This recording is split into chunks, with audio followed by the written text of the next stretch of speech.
Welcome back to the Crochet Crowd as well as my friends over at michaels.com. I'm your host Mikey. Today we're going to do one pattern. Now there are two different presentations for it. These are both exactly the same pattern, and this is called the Stacking Blocks Crochet Blanket. Let me tell you a little bit about this and then we're going to dive into the pattern and get you started today.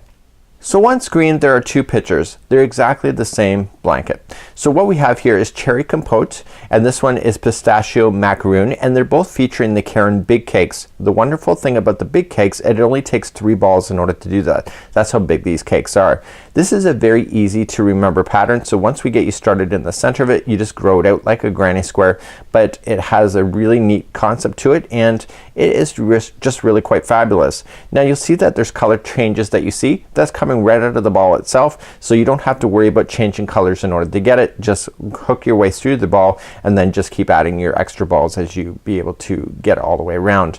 Now as I mentioned, it only takes 3 balls of Caron Big Cakes, and this yarn goes a very long way and I think you'll be very happy with it. So let me show you the yarn that we're gonna be playing with today. So on screen now is the Caron Big Cakes, and you can see that they're quite fabulous, and it's like Caron Cake concept, but they're much bigger and they're 100% acrylic. Let's lean these down here. So this one here is the Pistachio Macaroon. This is what the one sample is done in, and this one here is the Cherry Compote, and this is really quite fabulous. You can see the colors work out and it just goes a very long way. So it's nicely tightly compacted within the ball here, and you can see the presentation of all the different colors that you're gonna be able to explore as you're being able to work on this project. So of course I have to do my homework, and I did a mini sample here to make sure that I understood the pattern, and I've done this kind of pattern before in the past. We have another pattern that's very similar to this. So what it has is that we start off in the center and we work our way around in a circle, but it's not just like a circle or a regular square. It's all about the points, and it reminds me a lot of corner to corner. So what we have to do is we do a revolution and then we slip stitch ourselves out, and then we do another revolution and so on.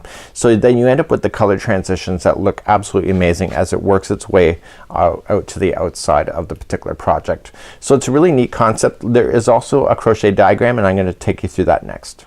So here's a copy of the diagram, and what we're going to do is just start off with a circle. We're gonna chain 6 and then we're going to put in our single crochets. Then what we're going to do is that you're just gonna continue with the same yarn, and you are going to build up, like so you'll chain up 4, and then in the next one you'll come down and you'll put in a treble. The next one is a treble, and then you'll chain 4, slip stitch to the next one, and then chain 4 back out, and etc. Go all the way around. So the trick to this one here is that when you go all the way around, your last stitch will be actually down here, but your next row starts up here.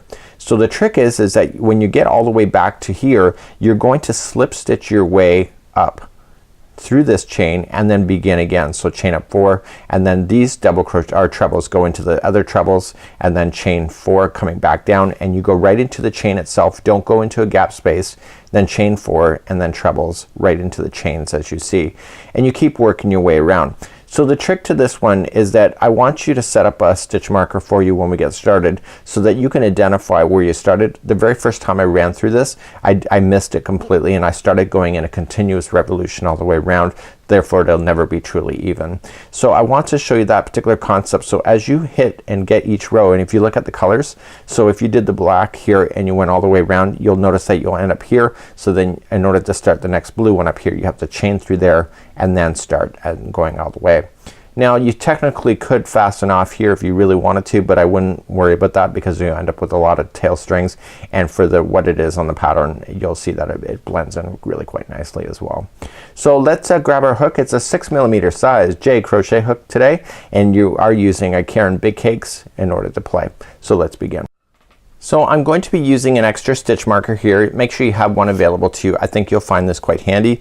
And on camera I am using Bernat Super Value here because I'm only gonna do a small sample with you today, and I don't want to waste my Caron Big Cakes on a little sample. So what I want to do is that I want to start off with the slip knot, and let's get that onto your finger and into your hook, and then let's begin. So let's begin by chaining 6. So 1, 2, 3, 4, 5, and 6. And all I'm gonna do now is insert my hook into the beginning chain, and I'm going to yarn over and pull that through and through to form the center ring of my blanket. I want to take the straggler and wrap it around the ring as if it's part of the ring, and we're gonna trap it in round number 1. So round number 1 is pretty much the most critical one you can ever do because you have to make sure your counts are right off the hop. So we're going to chain up 1 and then we're going to put 12 single crochets right into this ring. So just go diving right into the middle of the ring, pull through and single crochet. And you want to do that a total of 12 times. So that was 1 and 2 and keep that straggler wrapped around the outside so you can get it stuck underneath. So 3, 4, 5, 6, 7, 8 and 9. And look, I'm running out of space, but because you're going in a ring, just pull the stitches and it will expose more ring for you. So that was 9 that I just did, and I'm gonna do 10, 11 and 12. And you want to slip stitch to the first one, but how do you know? So if you count from the hook right here, this one that's right here, so 1, 2, 3, 4, 5, 6, 7, 8, 9, 10, 11 and 12. So just slip stitch into the 12th one back from the hook if you can't identify where you started. So let's begin round number 2. So let's get started. What we're going to do right off the hop is that we're going to slip stitch to the next stitch available to you. So just slide into the next stitch available and pull through, and then we're going to begin round number 2 together. So now we're going to chain a total of 4, which counts as a treble. So 1, 2, 3 and 4. And what I want you to do in the next two stitches that you have, I want you to treble. So you wrap that hook twice and you just go into the next stitch and pull through 2, 2 and 2. And in the beginning it feels like it's a lot of extra work, but it grows pretty quickly because you are doing trebles. So you're doing 2 trebles in a row. So now I want you to chain 4. So 1, 2, 3 and 4, and I want you to come in and slip stitch to the next chain available, or next stitch available to you. So pull through and through. So here's my tip for you. I'm just gonna pull out the loop now and leave it. I want you to grab that marker that you had and I want you just to wrap it around the one post. So just pull through and through, and this will help you identify when you come back here. Because of the way that we're making it, it's sometimes not always the easiest, and I missed it the very first time run through that I did. So you're just attaching it there, so every time you know you see this spot, you know you've gone all the way around. So let's continue. We're going to chain 4 exactly where we are, so we just slip stitched, and 1, 2, 3 and 4, and then the next 2 are going to be 2 trebles. Sorry, 1 treble each. So the next 2 are 1 treble each.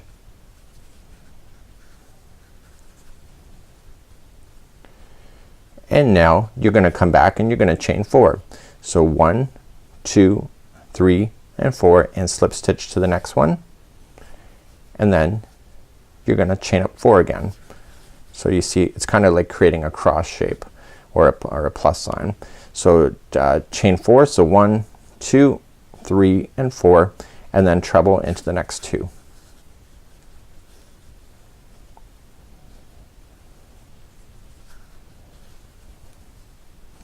And before I go any further, you're gonna think to yourself, well, that's a lot of extra spacing. Once this is done, it looks great. So you just have to trust in it, because right off the hop you're thinking it's too spacey, but it actually works out to be a very nice accent piece. So chain 4, so 1, 2, 3 and 4, and then slip stitch into the next stitch.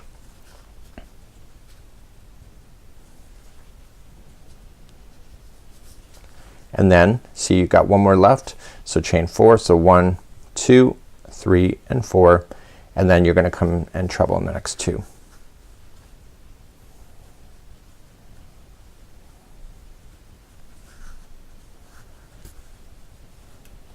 So what's missing? So you have to chain 4 to come back down. So 1, 2, 3 and 4, and you slip stitch to exactly the first one that you had started with in order to bring that back in balance. So here's the thing. When I first started this pattern, see where I am? I cannot just move up to the next round based on where I am. So I have to get myself to the top of this first section over here. So to do that, all I'm just gonna do is slip stitch my way up through this chain. So just go right into one strand of the chain and just slip stitch your way to get yourself back up there. And you wanna stop at the one prior to the treble that you're running into, and that's where we're gonna start the next round. So let's begin the next round from that point. So I'm back at the diagram and I've come all the way back around and I'm currently right here. So let me just turn this up here. So I'm currently stuck right here and I've just slip stitched myself ready to go for number 3. So this is actually really quite easy, and you're gonna chain up 4 and then you're gonna put a treble into each of the 2 trebles here and then chain 4 and come back down.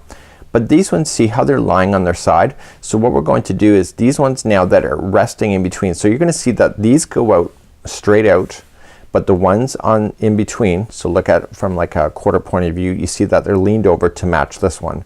So this one here, see how they're all facing in the same direction? It starts off by leaning over. So we're gonna work our way down the chain and we're gonna start going sideways, and then we slip stitch and then we chain up 4. So the only time we really have to worry about chaining 4 to come back down is when we're actually on a peak, like you see here. And only in the 4 sections. So that whole chaining 4 up and then 2 trebles and chaining 4 down only exist when it comes to these crossing points, as you see. So without further ado, let's begin round number 3. So let's begin round number 3. So we have to build ourselves out. So we're gonna chain up 4. So 1, 2, 3 and 4, and we're going to put in a treble in each of these 2 trebles. I got a stitch marker around there so I know where when I've gone all the way around, and I'm gonna put 1 treble in each of the 2 trebles that are there. And now because this is a crossing point idea, we're gonna chain 4 to get ourselves back down. So 1, 2, 3 and 4, and what we have to do is that we have to slip stitch into the first one of the chain. Don't go into a gapping space because that will not be proper. So go right into the first chain that you run into for your slip stitch, and then that'll keep it stable. So I'm just gonna rotate the project like a steering wheel, and I'm going to chain up 4. So 1, 2, 3 and 4, and now the next 2 chains that are available to you are each gonna be a treble. So the reason why you're going into a chain and not a space is that the chain forces the stitch to sit exactly where it's supposed to. If you go right into a space, these could bunch up and then not look as good, and you might have excessive gaps in your work. So once you have your 2 in there, you're going to slip stitch to the chain prior to the trebles that you see. So go right into a chain.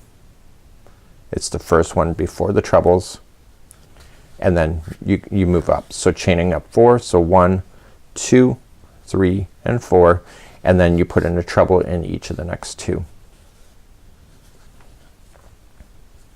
So you're at the crossing point once again. So the crossing point gets further and further apart as you're growing out, so there'll be more sections in between the crossing points that you see here. So you're gonna chain 4 to come back down. So 1, 2, 3 and 4, and then find the next chain that's available to you, and that's where you're gonna slip stitch, and then you're gonna turn your project like a steering wheel. So turn it and chain 4. So 1, 2, 3 and 4, and you're going to treble into the next 2 chains.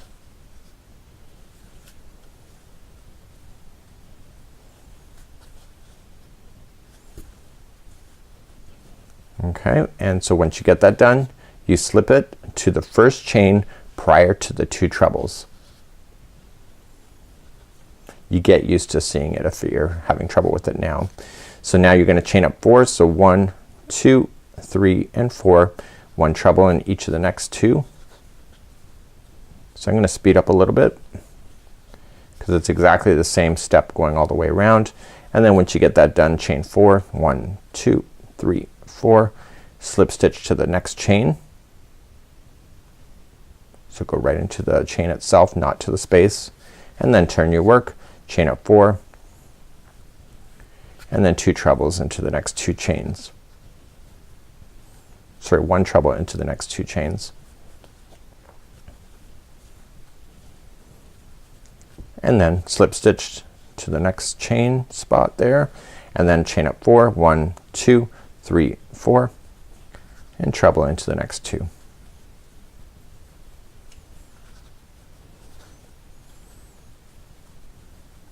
Okay, chain 4 to come back down. Go into the next chain that's available to you, slip stitch it, and then turn, and you can see we're almost back around because we can see the stitch marker is in. So we're gonna chain up 4, 1, 2, 3, 4, and then just next 2 are trebles, and then that's it. You've gone all the way around and you slip stitch it back to where you had started, right here. And you see the problem here is that you are not ready to go for the next round. You were in the wrong spot. So let me just slip stitch that and let's take a look. So let's put it out. So you can see that we've stopped right here, so we have to get ourselves back to the top of here. So how do we do that? So it's just gonna be the same every time. So we're just gonna slip stitch our way up that chain, and you're going to stop on the one prior to the treble. Right there. You see that? So then you go again. So you chain up 4, 1, 2, 3, 4, and then treble into the next 2 trebles. And you keep working your way around this project and you get it to the size that you want to, and the colors will change on its own. So once that's done, you can see there's nothing to attach to, so you have to chain 4 to come back down. So 1, 2, 3, 4, slip stitch to the next available chain to you, and then chain up. So turn your project, chain up 4. So 1, 2, 3, and 4, and you can see that there's more stairways now on the way to get to the other side. So 1 treble into the next 2 chains,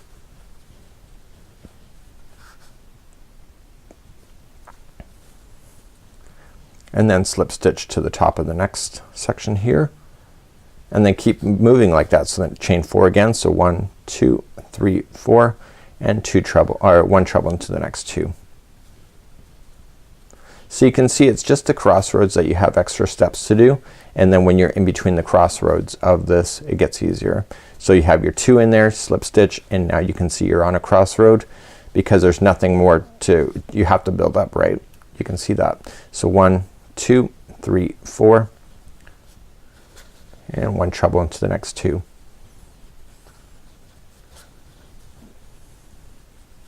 And then come back down. So 1, 2, 3, 4, and then back down.